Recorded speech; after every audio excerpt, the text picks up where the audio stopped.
ફૂગ અને દવા બે પ્રકારના આવે છે, કોન્ટેક્ટ અને સિસ્ટમેટિક. કોન્ટેક્ટ અને સિસ્ટમેટિક એ બે વસ્તુનો ફરક શું છે?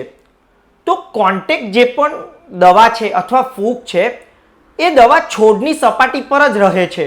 એટલે આપણે સ્પ્રે કરીશું તો છોડના જે પણ પાન હોય છે એ પાનની ઉપર જ રહે છે, અંદર જતું નથી. એટલે કોઈ પણ ફૂગ અથવા જીવાત એના સંપર્કમાં આવશે, એને ટચ થશે તો જ રિઝલ્ટ આવે છે અને ત્યારબાદ જ એ મરે છે.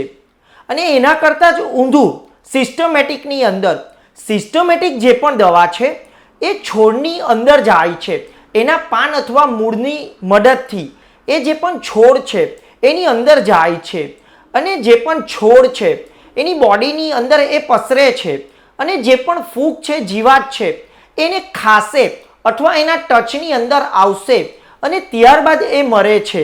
તો આ બે એક તફાવત છે કોન્ટેક્ટ અને સિસ્ટમેટિકની અંદર. તે ઉપરાંત કોન્ટેક્ટ જે પણ કેમિકલ છે એ ઝડપથી રિઝલ્ટ આપે છે, રેસિડેન્શિયલ ઓછું છે એટલે રિઝલ્ટ ઓછું આપે છે. તે ઉપરાંત અગાઉથી આપણે સ્પ્રે કરવો પડે છે. એના કરતાં જ ઊંધું છે સિસ્ટમેટિકની અંદર. સિસ્ટમેટિક અંદર છુપાયેલી જે પણ ફૂગ અને જીવાત છે એને પણ મારે છે, અસર લાંબા ગાળા સુધી છે અને વરસાદ જો પડે તો વરસાદ પછી પણ એ રિઝલ્ટ આપે છે. તો આ બે બેઝિક ફરક છે કોન્ટેક્ટ અને સિસ્ટમેટિકની અંદર.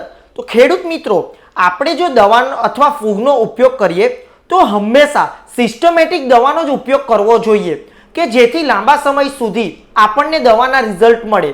આવી જ વધારે માહિતી માટે આપ અમારા વોટ્સઅપ ગ્રુપમાં જોડાઈ શકો છો, જ્યાંથી પણ આપને રોજબરોજ આવી જ ખેતીની નવી જાણકારી મળશે. ધન્યવાદ.